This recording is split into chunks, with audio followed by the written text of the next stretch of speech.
بسم اللہ الرحمن الرحیم۔ السلام علیکم ورحمۃ اللہ وبرکاتہ۔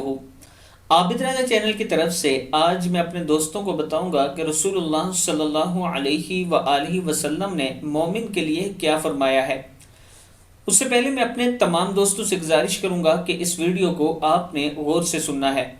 دنیا مومن کے لیے کیا ہے؟ حضرت ابو ہریرہ رضی اللہ تعالیٰ عنہ فرماتے ہیں کہ رسول اللہ صلی اللہ علیہ وآلہ وسلم نے ارشاد فرمایا، دنیا مومن کے لیے قید خانہ ہے اور کافر کے لیے جنت ہے۔ صحیح مسلم کی حدیث ہے۔